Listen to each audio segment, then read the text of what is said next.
Seigneur Dieu et Père,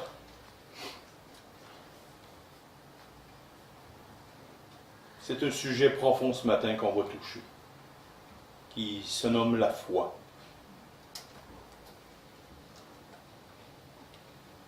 Un jour, le Fils de Dieu, ton Fils, a dit, quand il reviendrait, trouverait-il la foi sur la terre? Alors, Père, ce matin, donne-nous de comprendre profondément la foi, celle que tu aimes voir chez les siens et celle que tu n'aimes pas. Alors, mets ta main bénissante sur nous, ouvre nos cœurs, nos âmes, et fais que ce message par autour puisse littéralement transformer la vie future des gens qui vont l'entendre. Et c'est au nom de ton Fils, le Seigneur Jésus, qu'on prie. Amen. OK, je vais répéter le titre de ce matin pour la caméra. La foi que Dieu aime et n'aime pas voir chez ses enfants. Titre assez spécial. Y a-t-il une foi que Dieu n'aime pas voir chez les siens? Et je vais prétendre que oui, mais je vais vous donner des preuves tantôt. Il y a une foi très grande que Dieu aime voir chez les siens. Mais où notre foi à nous, comme enfants de Dieu, se situe-t-elle? Où est-ce qu'elle se trouve, cette foi-là? Qu'on soit jeune, vieux, jeune famille, jeune maman, jeune papa, personne âgée, on a une foi. Qu'est-ce que la définition de la foi? Oui, il y a un verset, Hébreux 11.1, qu'on va lire tantôt. Mais dans des mots assez profonds, qu'est-ce que la définition de la foi? Celle que Dieu aime voir chez les siens. La première des choses, c'est croire profondément aux vérités enseignées par Dieu dans sa parole. Si Dieu dit quelque chose, à quel point tu y crois? Et Dieu aime voir une foi qui s'attache profondément à sa parole. Dieu a dit, alors c'est ça, et c'est ça que je place dans mon cœur. C'est de croire ça profondément. Une foi que Dieu aime aussi, c'est de croire que Dieu est là, et le croire profondément. Que Dieu est là tout le temps, qu'il est souverain, qu'il n'y a aucune situation qui le prend au dépourvu. Et imaginez-vous donc, et vous n'avez même pas besoin de vous imaginer parce que c'est vrai, qu'il savait que la situation dans laquelle tu te trouverais, il savait que ça arriverait, et c'est même lui qui l'a permis. Fait que Dieu n'est pas pris jamais au dépourvu. Il a orchestré cette chose-là, il l'a permise, la chose qui t'arrive dans ta vie. Et c'est toi, dans ton cœur, dans ton âme, que tu dois croire profondément que Dieu est souverain et qu'il s'occupe de ta situation. Que Dieu est là. C'est de croire aussi profondément que malgré tout ce qui arrive, et que, à vue humaine, à tes propres yeux ou aux yeux des gens, il y a quelque chose d'impossible.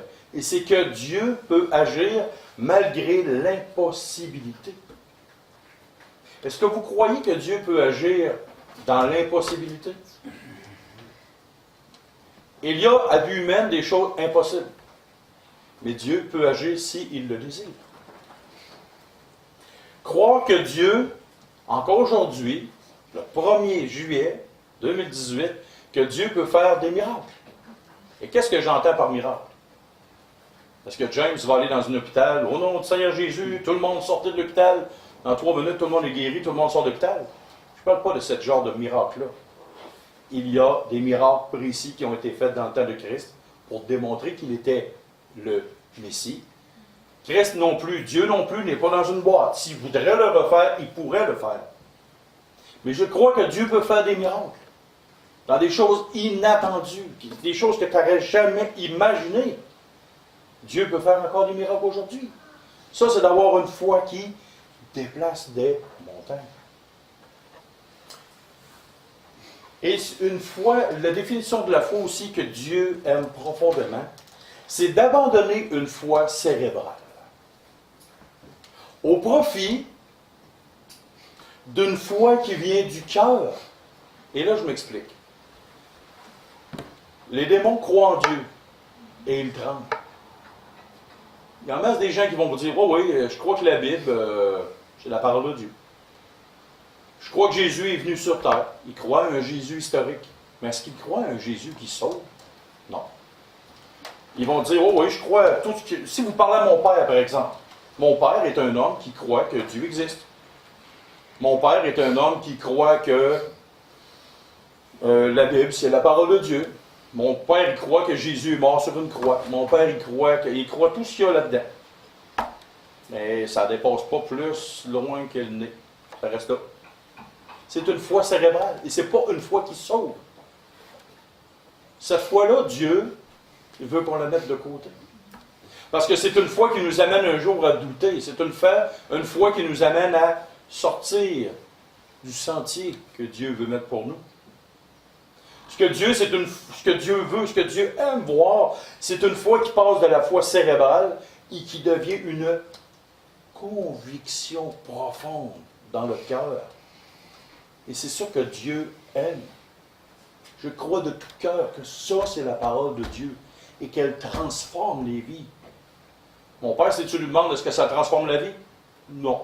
Est-ce que tu crois que c'est la parole de Dieu? Ah oui. Voyez-vous? Il faut que la foi cérébrale arrête et qu'elle devienne une foi de cœur, une foi qui transforme, une foi qui est vivante et une foi qui sert à quelque chose. Et dans Hébreux 11, verset 1 et le verset 6, c'est marqué. Or, la foi est une ferme assurance des choses qu'on espère, une démonstration de celles qu'on ne voit pas. Si tu as une foi cérébrale, tu vas devenir comme Thomas. Montre-moi-le que je vais te croire après. Mais la foi, c'est pas ça. C'est une ferme assurance. Je suis profondément convaincu que Christ existe, malgré que je ne l'ai jamais vu. Or, la foi est une ferme assurance des choses qu'on espère. Une démonstration de celles qu'on ne voit pas. La foi, si elle passe par tes yeux, au lieu de ton cœur, oublie ça, c'est une foi cérébrale. Et au verset 6, or sans la foi, il est impossible de lui être agréable. Car il faut que celui qui s'approche de Dieu croit que Dieu existe et qu'il est le rémunérateur de ceux qui le cherchent. Et là, le mot rémunérateur, ça veut dire dans le dictionnaire, celui qui récompense. Oh! Or,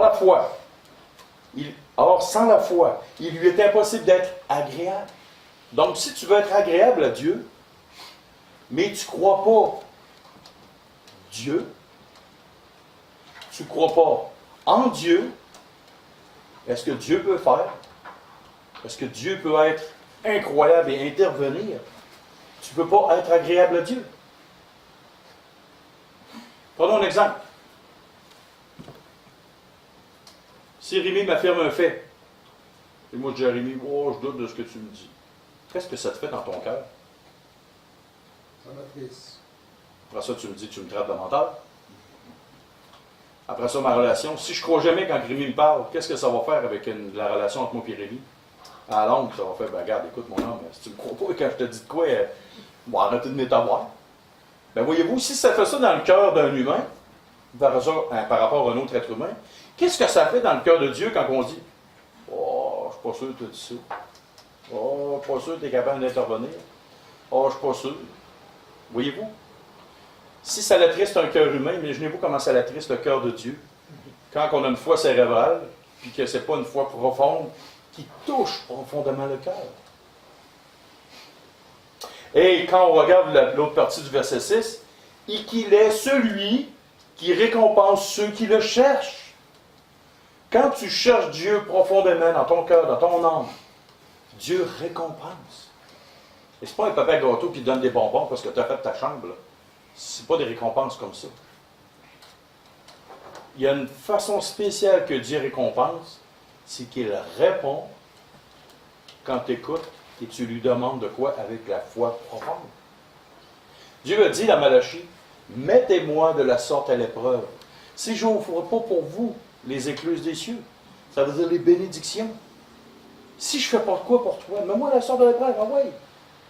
Mets ta confiance profondément en moi et tu vas voir ce qui va arriver. Et avez-vous déjà reçu une récompense de vos parents? Oui. Mais avez-vous déjà reçu une récompense de Dieu? Quand vous recevez quelque chose d'extraordinaire de Dieu, autrement dit, il vous répond. Il fait quelque chose pour vous. Il agit dans votre vie. Parce que vous avez placé votre foi profondément en lui.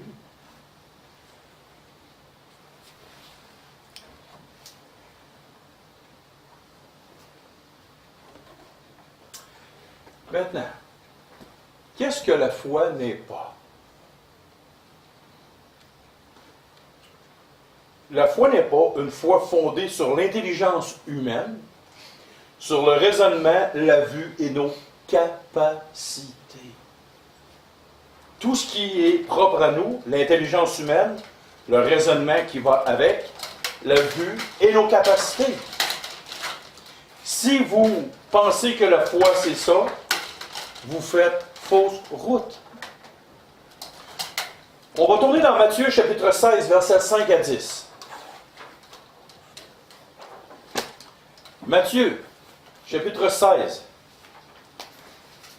versets 5 à 10.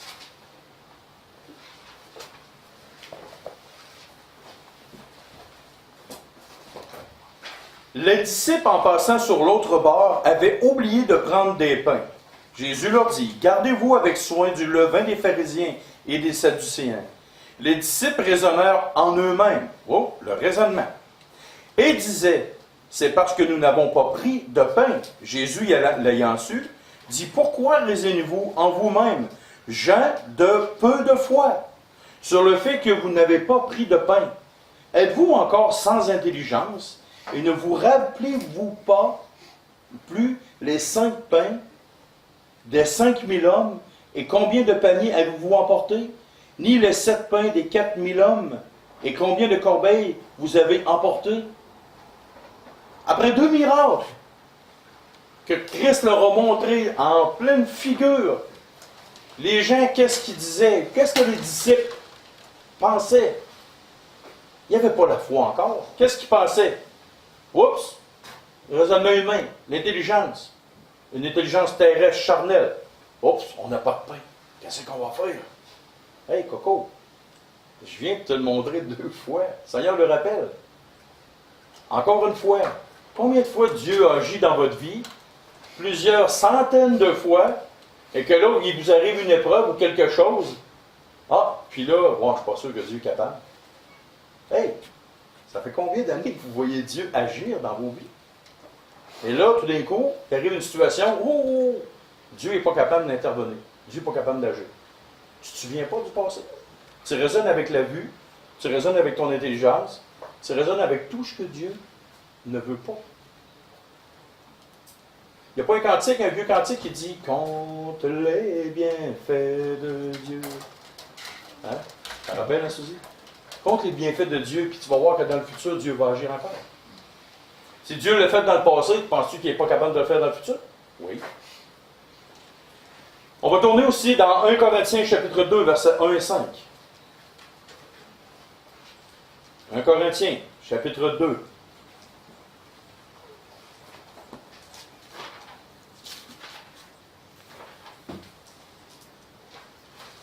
Excusez-moi. Versets 1 à 5. Pour moi, frère, le juste que suis, allez chez vous. Ce n'est pas avec une supériorité de langage ou de sagesse que je suis allé vous annoncer le témoignage de Dieu. Car je n'ai pas eu la pensée de savoir parmi vous autre chose que Jésus-Christ et Jésus-Christ crucifié. Moi-même, j'étais auprès de vous dans un état de faiblesse, de crainte et de grand tremblement. Et ma parole et ma prédication ne reposaient pas sur les discours persuasifs de la sagesse, mais sur une démonstration d'esprit et de puissance, afin que votre foi soit fondée non sur la sagesse des hommes, mais sur la puissance de Dieu. Si tu arrives et tu penses que Dieu va intervenir avec ta sagesse, avec ton raisonnement, la vue humaine et toutes ces choses, oublie ça. Ta foi est une foi cérébrale et c'est pas ça que Dieu veut. Même dans la prédication, Paul est venu là, pas avec la sagesse humaine, pas avec la persuasion, pas ci, pas ça, mais il est venu là avec la puissance de Dieu. Pour que la foi des Corinthiens soit fondée sur quoi? Non sur ce qui est humain, mais sur ce qui est divin, c'est ce qui est de Dieu. Donc, si la foi est cérébrale, elle est là, au-dessus, dans votre tête, c'est une foi qui est morte. Elle ne vaut rien.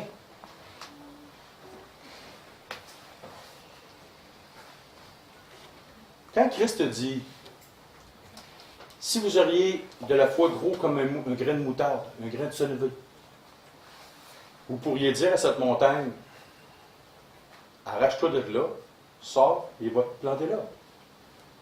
Est-ce que c'est l'homme qui prend la montagne à bout de bras? Non. Est-ce que c'est l'homme qui pogne une pelle, puis qui fait le tour de la montagne, puis qui s'aventure avec des jacks, puis des bimes, puis on lève la montagne? Tu as la foi en qui, pour que qui déplace la montagne? Tu as la foi en Dieu, puis c'est lui qui va déplacer la montagne. Il n'y a pas un humain sans tête capable de poigner une montagne. OK? Fait que, c'est pas cérébral, c'est pas visuel, c'est pas que ta force, c'est pas avec. Quand quelque chose te semble impossible, tourne-toi de tout cœur vers celui qui creuse et qui arrache une montagne et qui peut la faire déplacer. Ça, c'est la véritable foi. Maintenant, qu'est-ce que Dieu n'aime pas dans notre foi? Ça fait spécial à entendre. Qu'est-ce que Dieu n'aime pas dans notre foi à nous? Une foi mélangée. Tu sais, dans Lévitique chapitre 10, versets 1 et 2, il y a deux hommes. Qu'est-ce qu'ils ont fait? Les fils d'Aaron.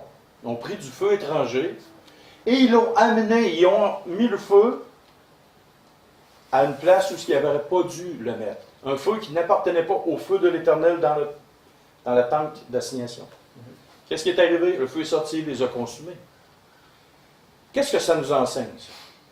Ça nous enseigne qu'il ne peut pas avoir dans la cour de Dieu, donc entre moi et Dieu, quelque chose d'étranger qui rentre avec ma foi.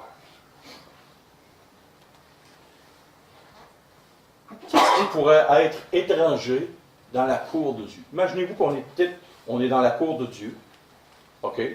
On est dans sa présence. Et là, Dieu nous dit quelque chose.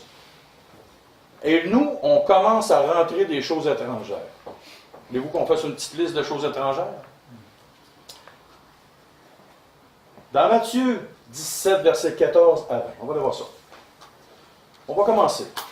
Qu'est-ce qu'une foi que Dieu n'aime pas chez les siens? Dans Matthieu 17, versets 14 à 20.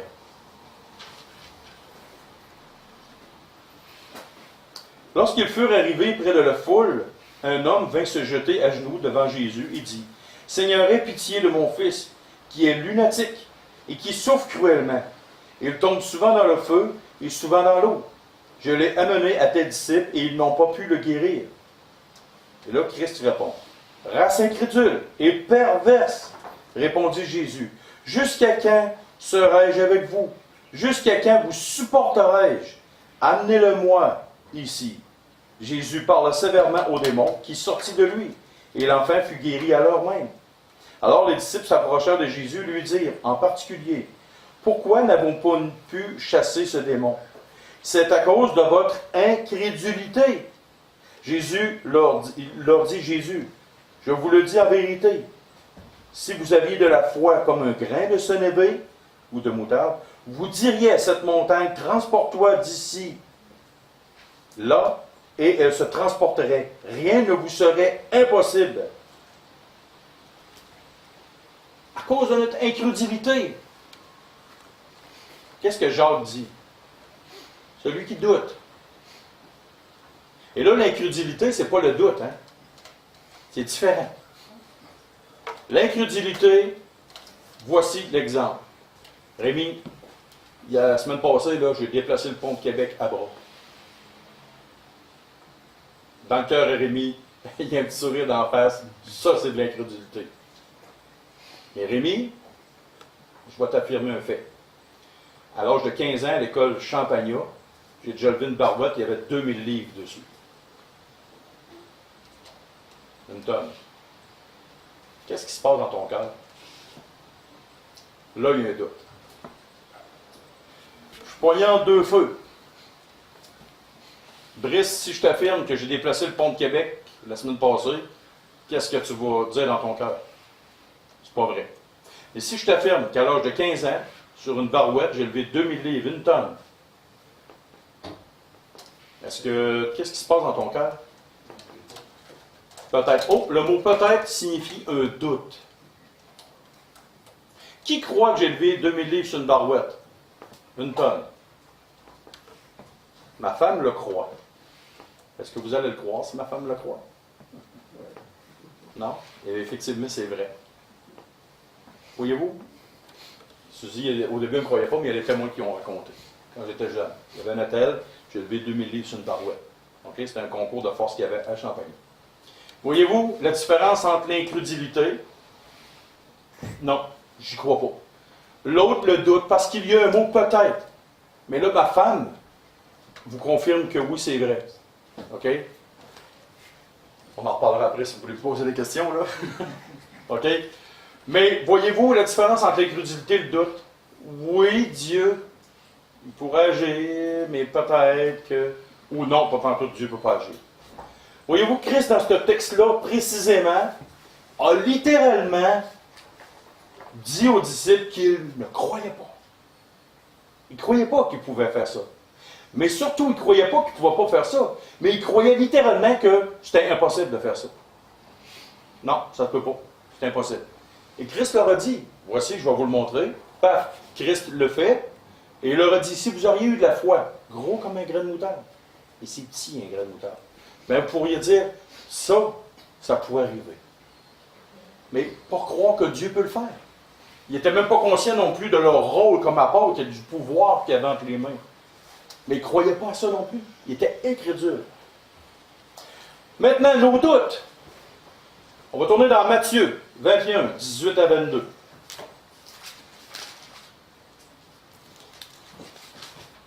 Matthieu 21, versets 18 à 22. Le matin, en retournant à la ville, il eut faim. Voyant un figuier sur le chemin, il s'en approcha. Mais il ne trouva que des feuilles, et lui dit, que jamais fruit ne naisse de toi. Et à l'instant, le figuier sécha.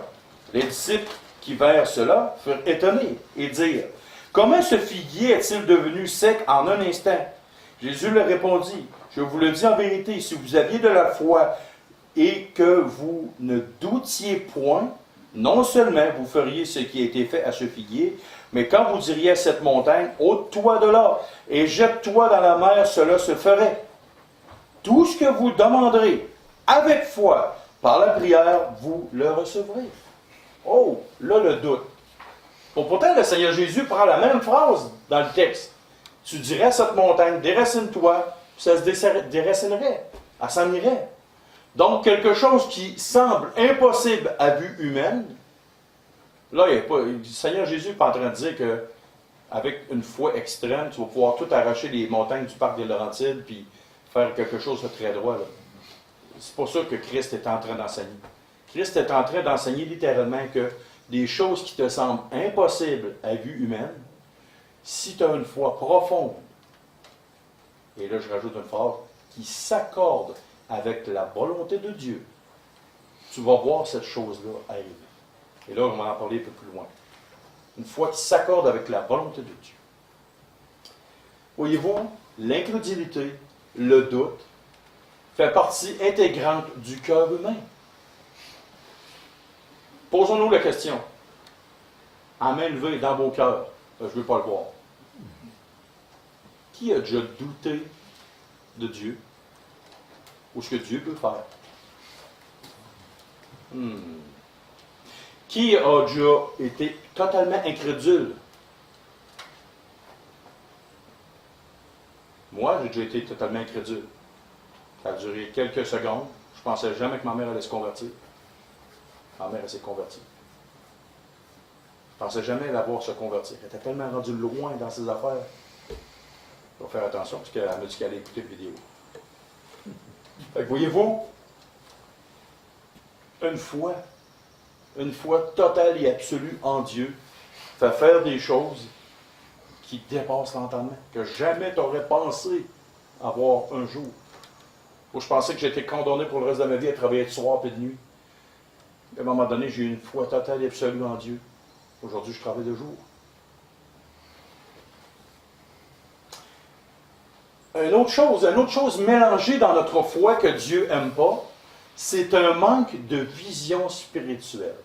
On va tourner, s'il vous plaît, dans Marc chapitre 11, versets 20 à 26. Un manque de vision spirituelle qui traîne dans nos vies.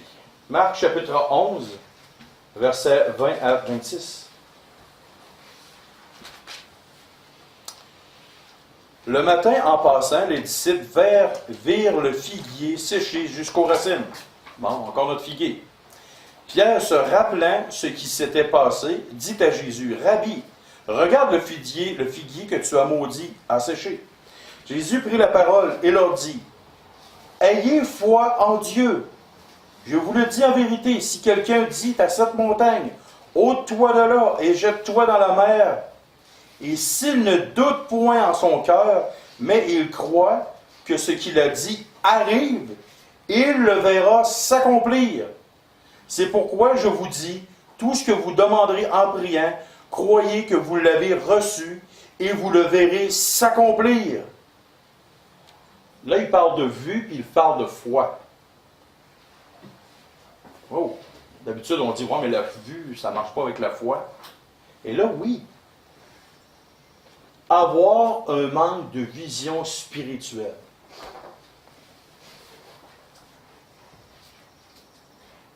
Je pose une question à quelqu'un dans la salle. À main levée, ce coup-là. On me pose toute la même question.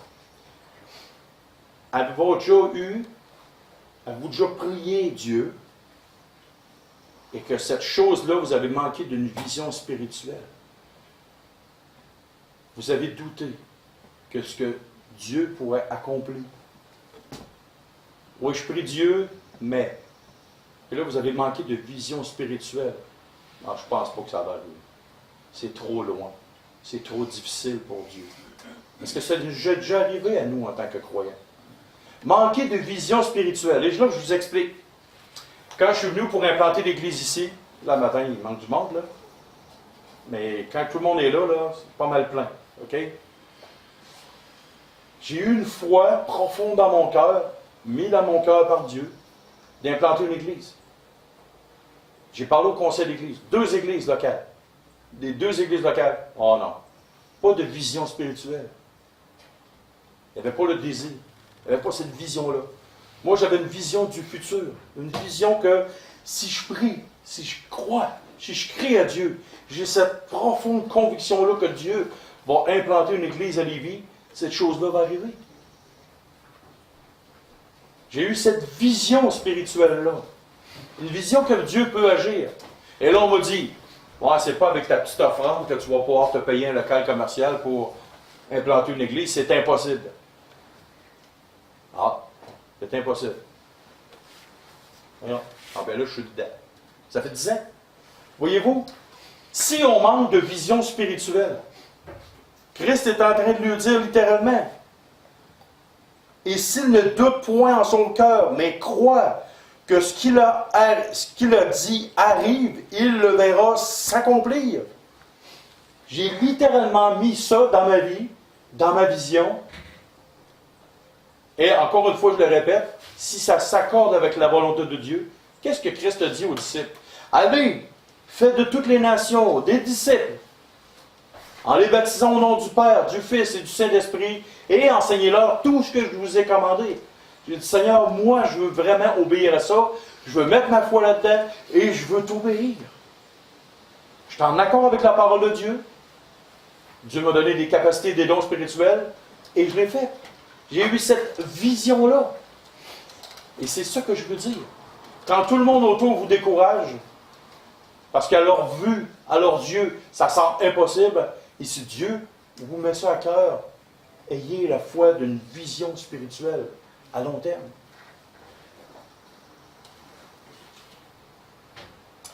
Une autre chose aussi, on n'ira pas tourner, dans Luc chapitre 7, versets 1 à 10, que si le Seigneur Jésus n'est pas là physiquement, ça ne pourra pas arriver. Alors, souvenez-vous à un moment donné que quand que Lazare est mort, qu'est-ce qu'une femme a dit au Seigneur Jésus? Ça avait été là. Ah, Seigneur Jésus, si tu avais été là, mon frère ne serait pas mort. Ben, merci Seigneur, c'est une bonne chose qu'il ne soit pas là. Parce qu'en le ressuscitant des morts, après 4 jours, qu'en plus il sentait mauvais, parce qu'il était en décomposition, ça prouvait quoi? Hors de tout doute que Christ était celui qui peut ressusciter n'importe qui, n'importe quand, n'importe comment. Il prouvait par là.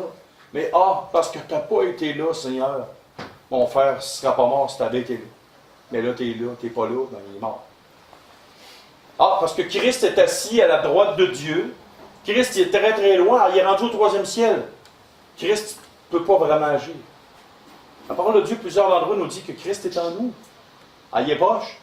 Il est là, là. Il est vraiment toi. En plus de ça, c'est quoi? Tu es le temple du Saint-Esprit. Tu as la 3e personne de la Trinité avec toi. Puis la parole de Dieu nous dit que Dieu est en nous. Tu as la Trinité en toi. Il n'est pas loin, là. Il est juste à côté. Dieu peut et veut intervenir si tu lui fais confiance.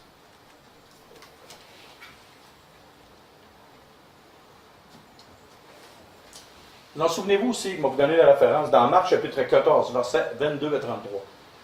Vous en souvenez-vous aussi, à un moment donné, que Christ a dit aux disciples, prends le bateau, allez, prenez le bateau, allez-vous-en sur la mer. Et là, à un moment, qu'est-ce qui s'est passé? Il y a une tempête, une méga tempête. À un point tel que les disciples pensaient littéralement qu'ils mourraient noyés dans l'eau. Et là, à un moment donné, qu'est-ce que Christ a fait? Il a marché sur l'eau, il s'est envenu. Puis là, à un moment donné, Pierre, il y a eu un soubresaut de foi. Il a dit, hey, si t'es vraiment le Seigneur Jésus, ben il dit, marche, dis que je marche, puis je vais marcher sur l'eau. Là, il y a eu une foi, là, qui déplace des montagnes. Pensez-vous que c'est normal que moi, si je dis, hey, là, écoute, moi, je m'en vais marcher sur le fleuve, qu'est-ce que vous allez me dire? Ouais, James, peut-être aussi mal d'avoir beaucoup de foi parce que, mais je vous dis, je m'en vais marcher sur le fleuve. Probablement que je ne marcherai pas sur le fleuve. D'après moi, je vais couler au premier pouce. Puis je vais couler de plus en plus que je vais marcher. Ben, peut-être à cause de ma bedaine, je vais flotter un bout, mais je vais finir par couler dans le fond. OK? Mais là, Pierre, il a eu une foi qui déplace les montagnes. Il voit Christ et dit, si c'est toi, ordonne littéralement que je marche sur l'eau, puis je vais marcher sur l'eau. Pierre a marché sur l'eau. Mais qu'est-ce qui est arrivé en chemin? Allez, il marchait, il s'en allait, là. Il marchait. Qu'est-ce qui est arrivé en chemin? Qu'est-ce qui est arrivé en chemin? Ces regards sont allés ailleurs. Oh! Au début, il ne doutait pas. Mais à un moment donné, ses regards sont allés ailleurs. Pendant qu'il traversait, qu'il était en train de marcher, tant qu'il y avait les regards sur Christ, tant qu'il y avait la foi que Christ était là, tant qu'il y avait la foi que Christ était celui qui le faisait marcher sur l'eau, pas de trouble, ça marchait. Il y avait quelques tours de son pied. Ben, peut-être qu'il y avait des gouttes d'eau sur le pied, là, parce qu'il y avait une tempête quand même. Là. Mais il marchait. Tant ce longtemps qu'il a commencé à détourner ses regards, que la foi est disparue avec ses regards, qu'est-ce qui est arrivé? Il a coulé, il a dit, Seigneur, aide-moi, sauve-moi. Et qu'est-ce que Jésus lui a dit? Homme de peu de foi. Ça a bien commencé, mais en chemin, ça a mal tourné. Pourquoi? Parce qu'en chemin, peu importe ce qui arrive, il faut toujours regarder à Christ. Tout le temps. Une foi qui déplace des montagnes. Voici, en avant de moi, Seigneur, il y a une montagne qui, pour moi, est impossible à déplacer. Quand il est pris et tu es attaché, là, tu ne peux plus rien faire. Là. C'est qui celui-là qui peut venir te déstrapper, qui peut venir te décoincer? Tu sais, si je vous mets là, sur une table, là, puis je vous pointe 2 straps là, à trailer, là, puis là, je vous serre. Là. Pensez-vous sérieusement que c'est vous qui allez pouvoir vous déstrapper du trailer? Ou sur la table? Non, impossible. C'est une personne extérieure qui peut venir desserrer et vous libérer. Et la foi, c'est ça. Mais Christ, pas Christ, mais Dieu n'aime pas ce genre de foi-là qui regarde ailleurs pendant qu'il arrive quelque chose. Il veut que tu regardes à lui. Et une fois qu'il regarde ailleurs, qu'est-ce que... Ah, ben, y a-t-il quelque chose que je pourrais essayer de m'en sortir? Pourquoi tu ne regardes pas en haut? T'attends-tu d'être dans le fond du baril pour que dire, ah, ben là, c'est vrai. Suzanne, elle a eu une bonne nouvelle dernièrement. À qui t'as demandé pour changer de chiffre? Pour avoir un chiffre de jour? Tu demandais à quelqu'un? Tu sais, tu as changé de travail? Oui. Là, tu as rendu de jour? Oui. Le soir. Hein? Jour et soir. Jour et soir. Mais à qui t'as demandé pour avoir quelque chose? T'as demandé sûrement à ton voisin, hein? Non, hein? T'as demandé à qui, Suzanne? Ah, puis ça a-tu marché? Oui. T'avais-tu vraiment la foi qui disait que ça changerait? Oui, tu as mis ta foi, regarde ce qui est arrivé. Comme ça. C'était-tu une montagne pour toi? Oh, dis-le plus fort. Oui. Et voilà. C'est ce que je disais. La prédication, voici l'exemple concret. Je pourrais vous nommer plein de situations dans ma propre vie que j'ai vu des montagnes inaccessibles, ça n'avait pas de bon sens. Là, j'ai dit, wow, t'as peu. Si Dieu a créé l'univers, puis tout ce qu'on voit, en 6 jours de 24 heures, s'il a fendu la mer Rouge en deux, ben, il est capable de s'occuper de mon petit problème. Moi, tout il faut que j'ai un problème, je sors la même phrase. Et savez-vous quoi? Ça marche tout le temps. Puis en plus de ça, quand je fais une totale confiance, une totale foi totale et absolue, là, Dieu, il arrive toujours avec quelque chose de plus que ce que je n'avais jamais pensé. On revient, Suzanne. J'ai-tu tout demandé tous tes dimanches au Seigneur? Qu'est-ce qui est arrivé? Ah, ben, regardons ça. Dans le milieu hospitalier, avoir tous ces dimanches, c'est impossible. Quoi? Qu'est-ce qui est arrivé de Suzanne? Accepté. Il a accepté. Ah, ben, regardons ça. Une fois qu'il transporte de montagne. C'est impossible. D'habitude, c'est un dimanche sur deux. Euphrasie, tu n'as pas demandé quelque chose au Seigneur? Oui. Ah! Tu as une fois qu'il a déplacé des montagnes. Aujourd'hui, es-tu contente de ton nouveau travail? Oui. Oui. Je lui rends grâce. Et voilà. Une fois qu'il déplace des montagnes, quelque chose qui semble impossible à vue humaine, ça arrive. Ah, pourquoi? Tu as mis ta foi. Un frère en arrière, c'était comme une grande montagne pour toi. Hein? Maintenant, la foi, tu as eu la foi, là-bas aussi, tu as même plein de monde demain. Une autre chose que Dieu n'aime pas,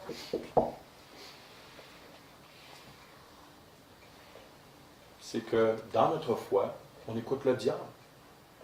Qu'est-ce que le diable a dit à Adam et Ève? Dieu a-t-il réellement dit? Ah, il a glissé un doute. Il a glissé un doute. Et là, qu'est-ce qu'Ève a fait?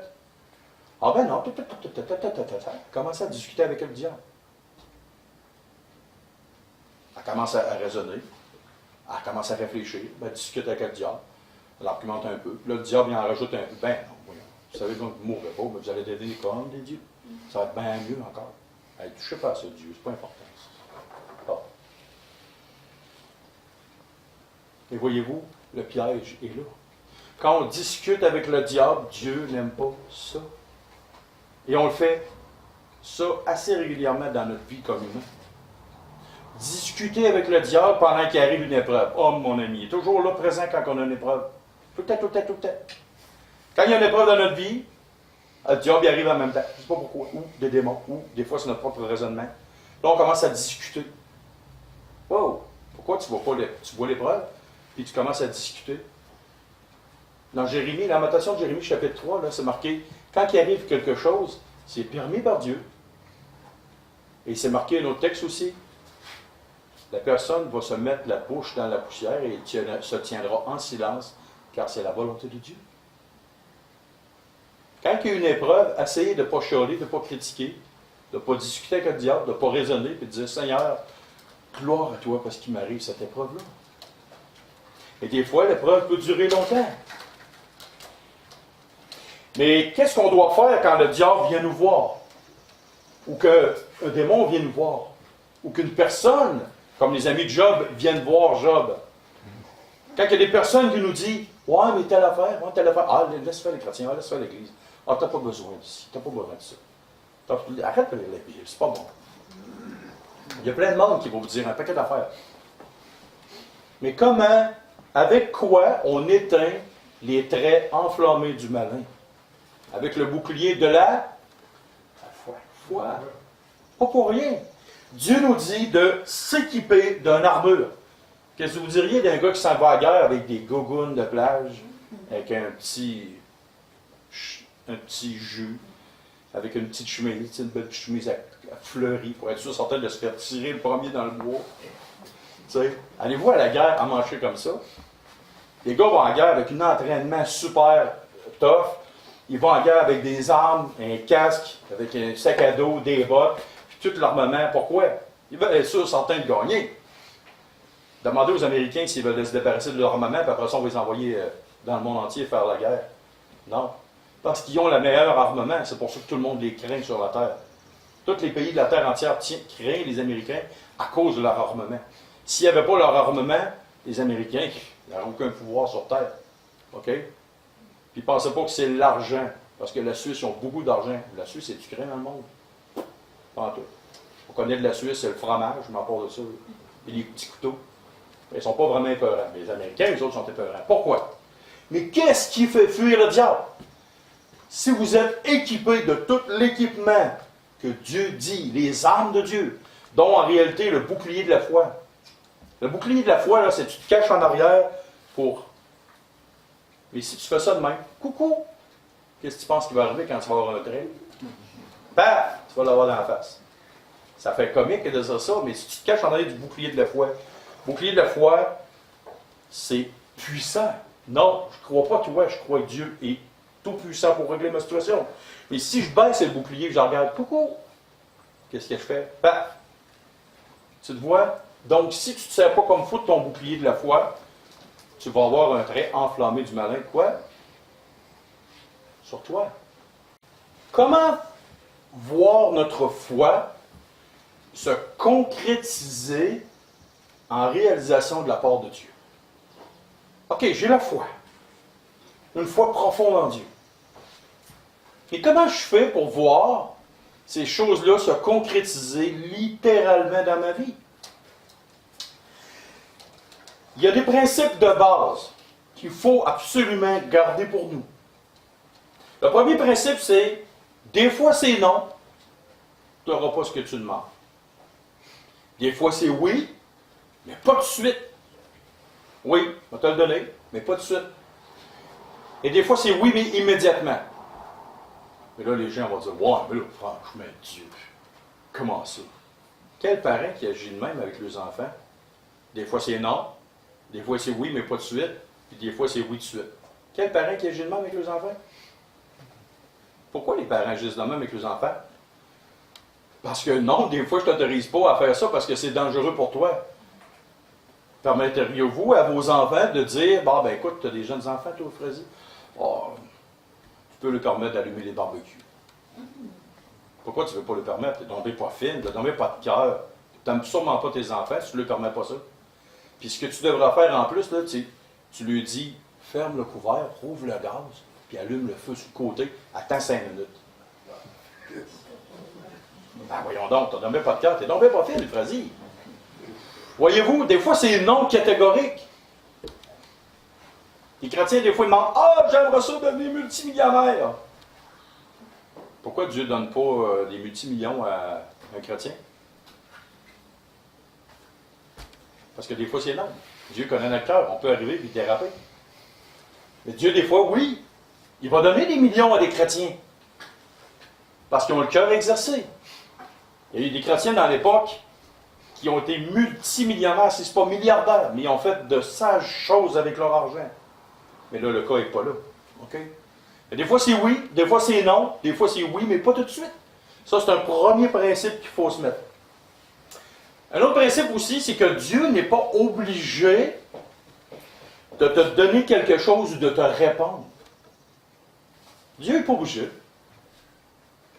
Dieu à lui-même est tout. Il n'a pas besoin de la race humaine. Il désire que la race humaine soit près de lui. Mais en réalité, Dieu n'est pas obligé à toi. Moi, j'ai déjà entendu des chrétiens dire, ouais, écoute, ça ne marchera pas, moi. Tu vas voir que si Dieu ne me donne pas ce que je veux, là, ben, je ne vais plus à l'église. Écoute, ça ne marche pas de même. C'est comme si ton enfant, c'est comme la petite fille, elle est là. Elle dit, si tu ne me donnes pas de la gomme, tu n'es plus ma mère, puis je t'aime plus. Est-ce que ça vous est déjà arrivé d'un enfant qui n'a pas obtenu ce qu'il voulait avoir, puis il vous a dit, je t'aime plus? Ça vous est déjà arrivé un enfant qui vous dit ça? Toi, André, tes garçons, ils t'ont déjà dit ça. Je t'aime plus. T'es plus mon père. Non, c'est pas arrivé. C'est arrivé.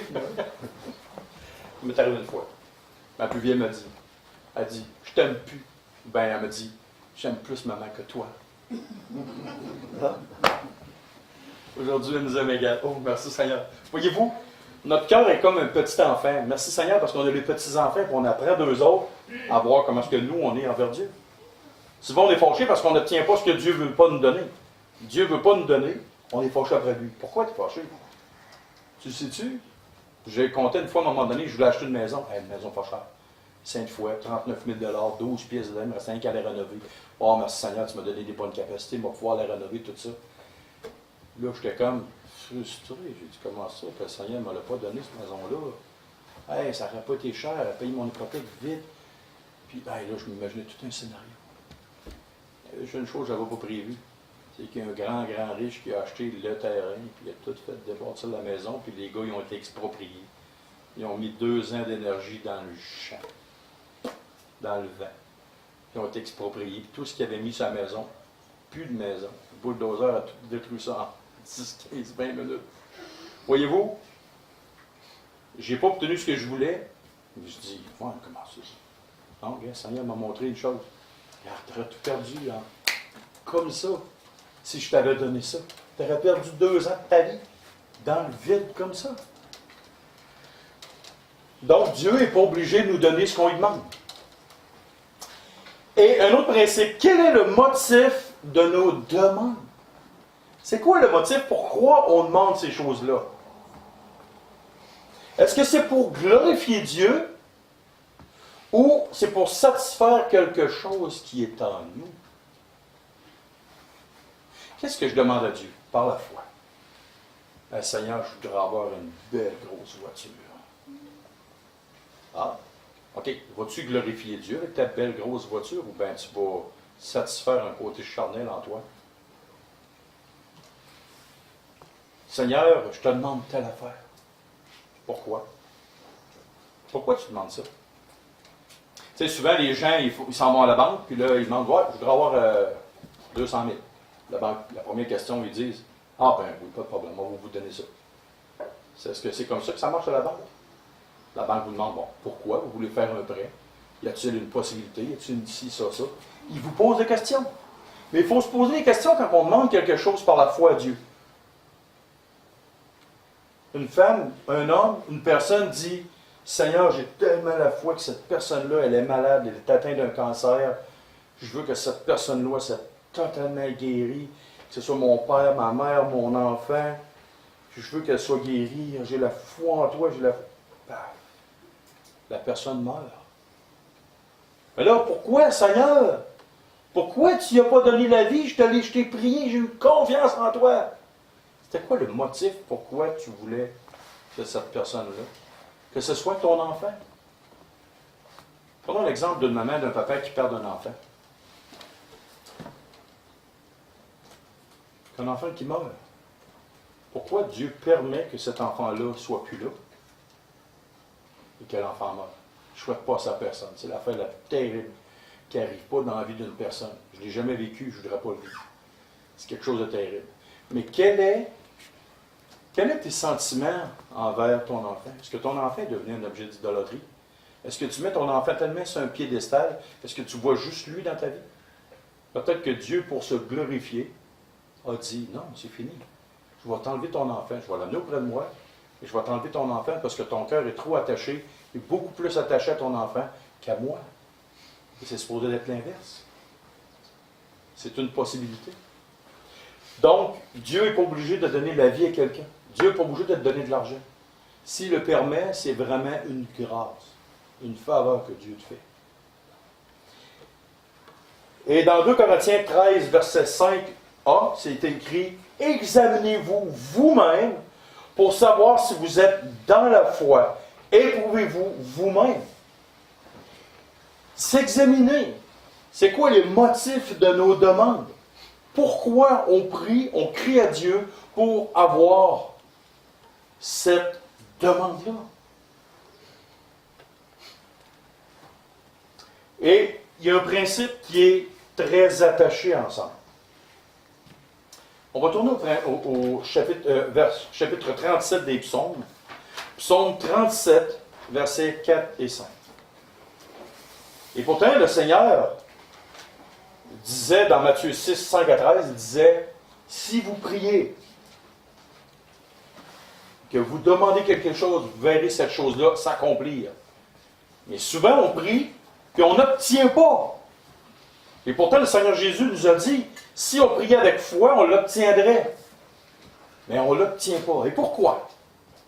Psaume 37, versets 4 et 5.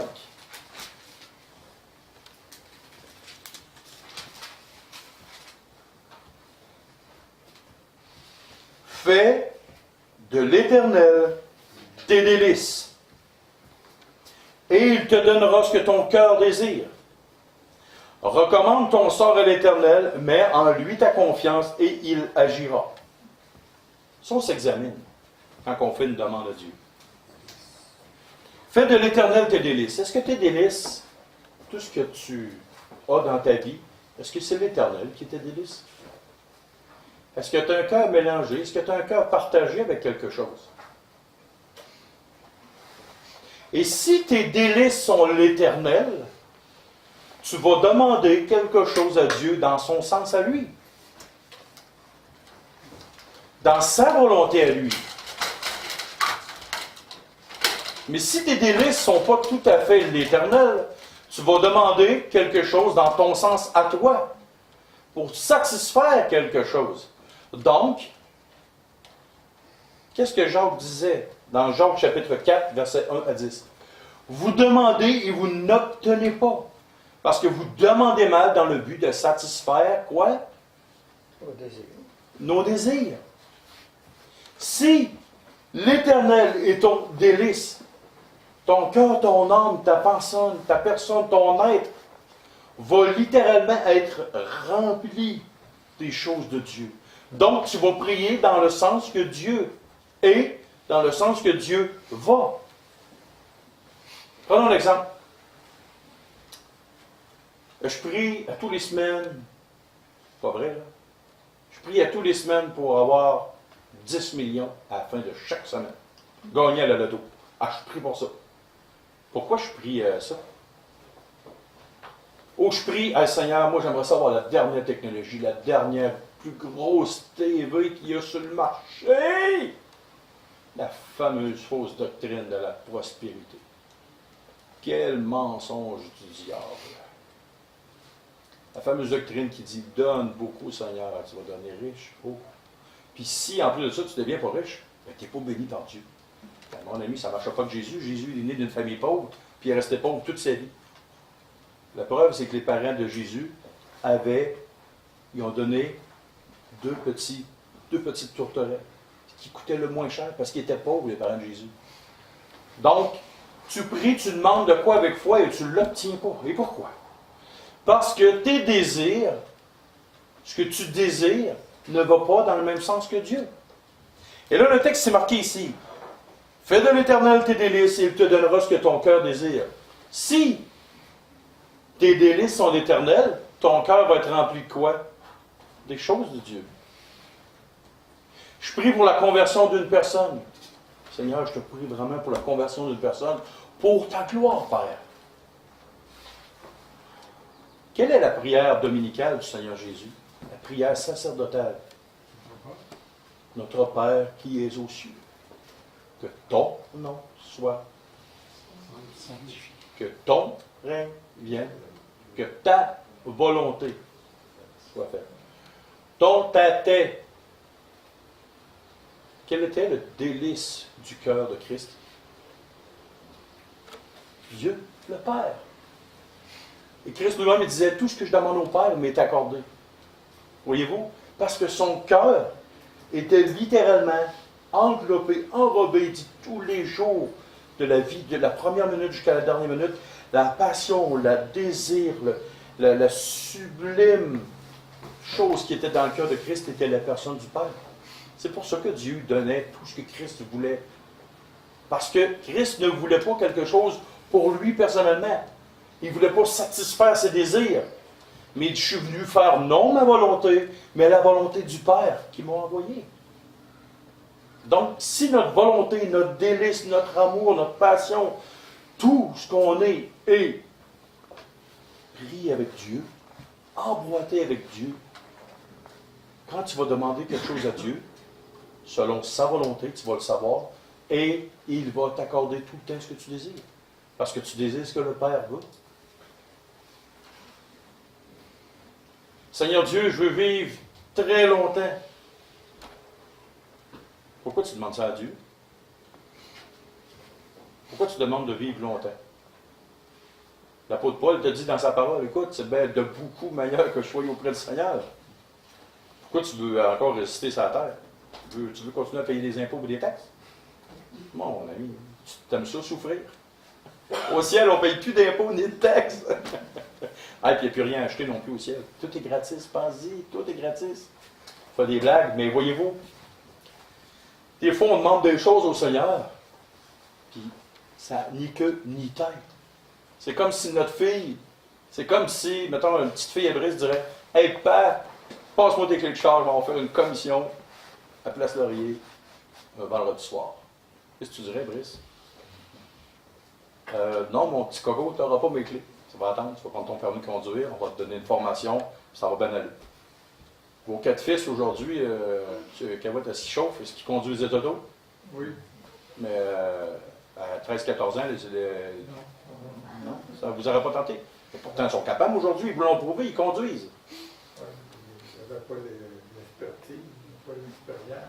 Pas de cours, pas d'expérience, pas d'expertise, pas de connaissance des codes de la route, rien de ça. Oui, mais pas tout de suite. Oui, tu vas conduire mon homme, mais pas tout de suite. Je suis sûr qu'ils vous ont demandé de conduire avant le temps. Oui. Hein, regardons ça. Je sais, tu sais. Fait que, voyez-vous, tu sais, c'est comme ça. Et, en finissant, dans Luc chapitre 17, verset 5, les disciples ont prié en particulier, ils ont demandé de quoi en particulier au Seigneur?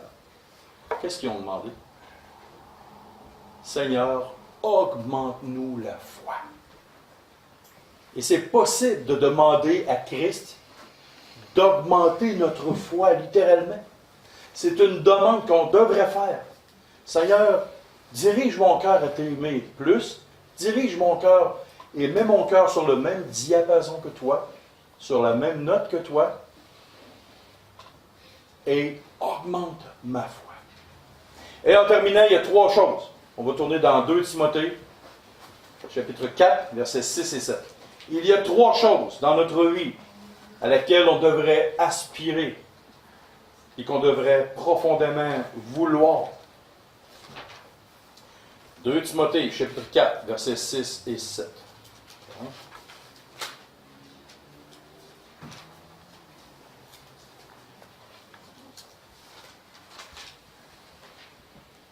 Et pour ceux qui veulent avoir la référence dans Jacques, c'est Jacques chapitre 4, versets 1 à 10. Quand il dit, vous demandez, mais vous ne recevez pas parce que vous demandez mal pour satisfaire vos choses.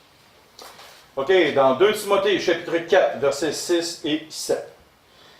3 choses qu'on devrait désirer. C'est pour moi, je sers déjà de libation. Et le moment de mon départ approche. Donc, il savait qu'il allait mourir. J'ai combattu le bon combat, virgule. J'ai achevé la course, virgule. J'ai gardé la foi. Désormais, la couronne de justice m'est réservée.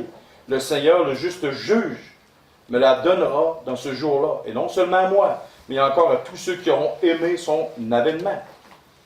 L'apôtre Paul avait gardé 3 choses. Il a combattu le bon combat. Qu'est-ce que ça veut dire combattre le bon combat? On dit souvent au Québec, peut-être en Afrique, je ne sais pas, une expression suivante. Ouais, tu peux pas tout gagner les batailles. Mais tu peux. On gagne pas toutes les batailles. On devrait choisir nos batailles. On s'entend? Est-ce que vous avez déjà entendu cette expression-là? Oui, non? Oui. Oh oui. Oui. Tu sais, dans la vie, exemple, ta fille, elle décide ou ton fils décide de s'en aller sur une petite traque. Bon, il décide de commencer à se laisser pousser les cheveux, là. Toi, t'aimes pas ça. Là, tu lui dis. Là, ça marche pas. Ben, des fois, cette bataille-là, quand il arrive à un certain âge, c'est bien dur. Là, tu pries avec la foi, qu'ils comprennent les choses, des principes. Des fois, il y a des batailles que tu peux pas. Tu n'as pas le choix, tu dis, bon, c'est là, tu l'acceptes. Il y a des choses dans la vie de mes filles, quand elles étaient adolescentes, elles disaient, bon, OK, exemple, le ménage de la chambre des filles, le ménage d'un ado, sa chambre. Bon, il y a des batailles de même. Des fois, tu as mieux fermer la porte, tu es découragé, tu fermes la porte. Il y a d'autres batailles que tu vas t'acharner. La scolarisation, ça, c'est important. Le ménage de sa chambre, il peut faire ça plus tard. Nous, comme chrétiens, on devrait comprendre une chose. Combattre le bon combat. Et examiner c'est quoi le bon combat dans nos vies chrétiennes. Première des choses. La deuxième des choses, j'ai achevé la course. C'est important de bien commencer. Mais bien finir, c'est encore plus important. J'ai achevé la course. Comme un gars qui court dans le stade, plein milieu de la course. Il arrête ça là. Fini. Hey, mon homme, tu t'es entraîné pendant 4 ans aux Olympiques, puis là, tu arrives aux Olympiques, en plein milieu, bang, fini. Pourtant, tu étais bien parti. T'arrêtes. Donc, continue la course. Et j'ai gardé la foi. Si tu ne gardes pas la foi, qu'est-ce qui se produit? Tu dérapes et tu te retournes dans le monde. Et là, ta condition, elle devient de plus en plus pire.